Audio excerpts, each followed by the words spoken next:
Hello and welcome to InkGenius creative writing class. In this video today, I'm going to be talking about character.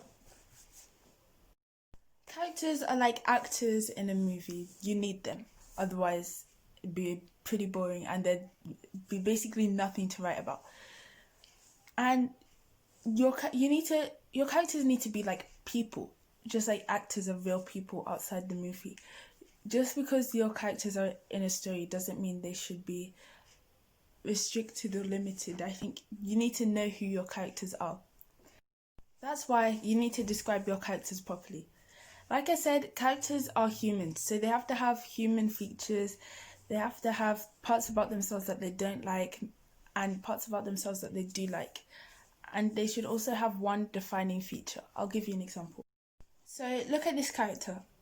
What can you describe about him? His hair, maybe it's blonde. It has kinds of different shades of blonde, so maybe like a dirty blonde, dusts and tints of orange, maybe slightly brown. His eyes are chocolate brown. They don't have a lot of depth to them, but they're chocolate brown. His nose is slightly wide. His grin is very maybe reluctant and shy. And his cheeks are rosy. And his skin is an olive, probably mocha color. So those are the kind of things that you have to describe, because people would actually look like that. And it helps the reader to think about who this person is in their head. So maybe if this guy's name was Timothy, then people can really imagine who Timothy is. It's not just a name, it suddenly becomes a person, a 3D human being. That's what we're trying to create. Just because it's written on 2D paper doesn't mean your character should be 2D. Now again, let's look at this character.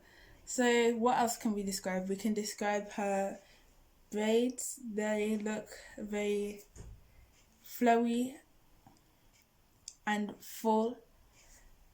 They're light brown, maybe you can say maybe kind of slightly green in tint, but not too much. She has a yellow clasp in her hair and a purple, a lavender coloured headband. Her eyes are green and mischievous, looking off to the side. So maybe, mischievous green. Her eyebrows are thin and dark black, but again, they're arched in position and give her that mischievous look. And her grin just adds to the look of mischief, like she might be up to something. The suggestive look to the side, the suggestive shoulder, everything. She looks like she could be doing something wrong, like a villain. So you have to give your characters, describe like features that normal people would have. It doesn't matter if they're a villain or not. Like, you can't say they looked villainous. Nobody looks villainous. I think everyone looks like a human being. Everyone is a human being, and that's what they look like. So give your characters those kind of features. So mainly for longer stories or even full-blown books, you definitely need to understand your characters like you understand a person. So give them, like I said, mannerisms, give them behavioral traits, like maybe they have commitment issues, or maybe they have commitment issues and they can't meet deadlines, or maybe they're a really loyal and trustworthy person and they never let anybody down, things like that. So they have something to strive for. They have something that means something to them. Give them maybe family, friends. Give them morals, because every person has kind of thought on life in their head. So give them, even if you don't specify what their morals are, you can still give them morals, like morals that they follow through their everyday life, like humans do. And you can also describe characters through mannerisms, because people are not just their appearance, as we know in this day and age. They're everything within them. People do certain things that portray their character a little. Like people like me, for example, who bite their nails. Maybe they're more stressed than others, or maybe they have a lot on their mind constantly. So you can say things like that. Or maybe someone who, like the first character I gave you, has very blushed cheeks or gives reluctant smiles, maybe then they're not very confident, or they're reluctant to speak to others. Maybe they get anxious in crowds.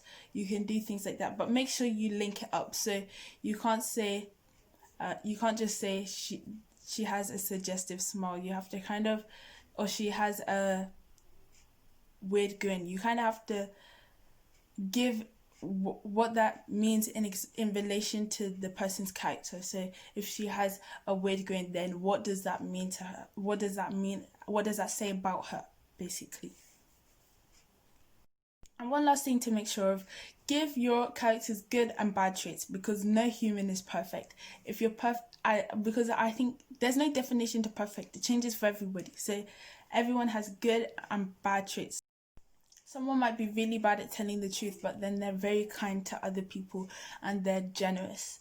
So it's kind of balanced out in life, good and bad. Even if you're writing a villain, you still have to give that villain some good traits, because it doesn't have to be so good that the readers will root for them, but just good enough to make them seem like a human being, a regular human being, because all human beings have some bad traits, some have very bad traits, but then they always have good traits on the other end of the scale.